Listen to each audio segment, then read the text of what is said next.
It's Bob, N1KPR, and here we are again with another, I guess, kind of crazy radio system.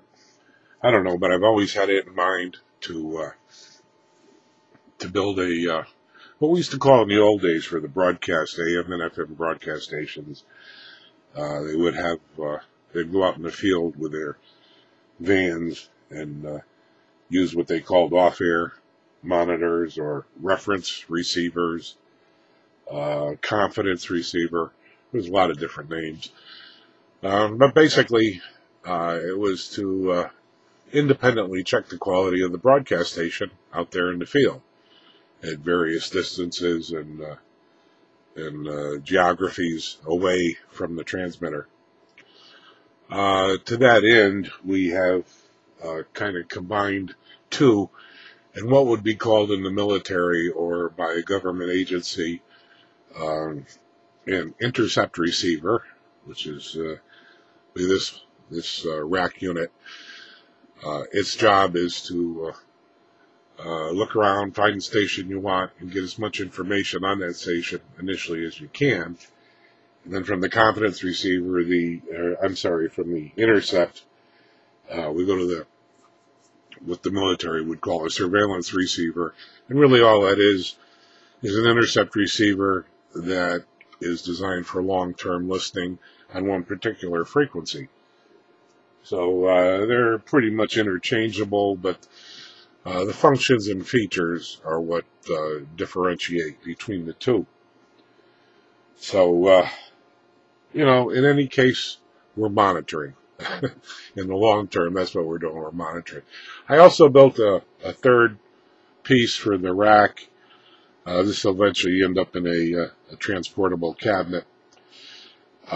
This top unit is an HF from 30 kilohertz to 30 megahertz preamp. This one is from 30 megs to 1.2 gigs. We've also built in some hash filtering in the AC line, hash, impulse, and transient.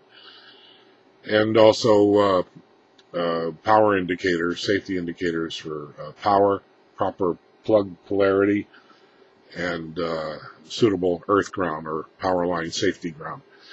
So, all right, going kind of long on that. But anyhow, the intercept guy is basically it has a TFT screen that you can monitor AM and FM information. If you go to an FM channel, you could actually take advantage of the RDS radio data system, or in this country, RDBS, radio data broadcast. And you can activate it to actually get the correct time, which is being broadcast in a data string by the transmitting station. This has 5 presets. So you'd set your primary home station here, maybe the secondary, maybe you're using a translator systems, or you want to compare it to a nearby transmitter and see how much signal he has over you or under you. You could do that. You can tune manually up and down. You can select bands. This module controls the programming of the RAM.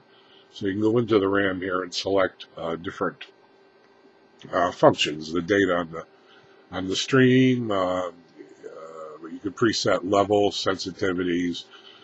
You can actually shape the audio to them in there. That's kind of a handy thing. The detector, we can send the detector signal out to a monitor, a DAC, or back to the studio, whatever you want to do. Line audio presets to adjust the proper line audio. The red blinking light means plus 12 dB. We're capable of something better than plus 18. So that's pretty safe. And then, of course, monitor level. We'll go up here. I don't know if that's coming over this microphone or not very well. We can go back to the primary station. in the market.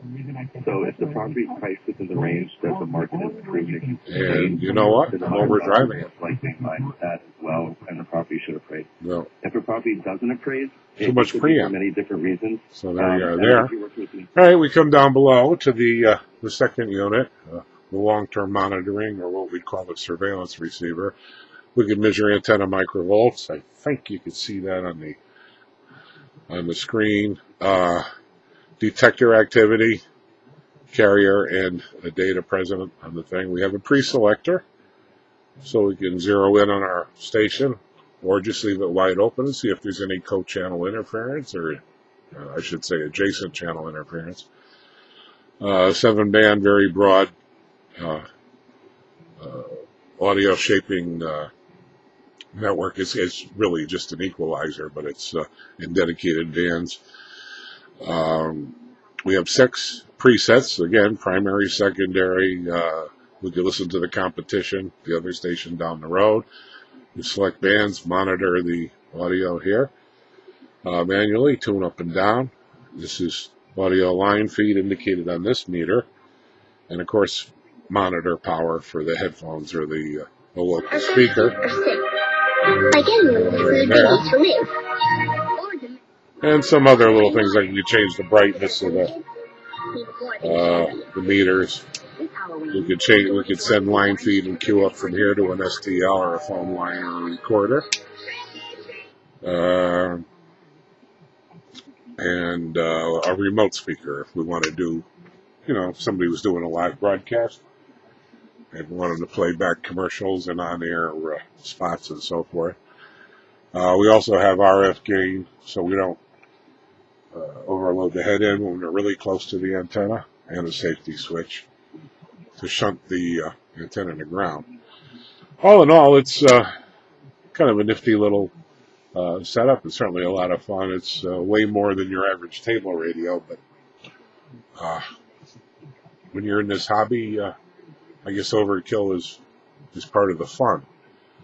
I think we've covered it all, so I'd like to hear your comments.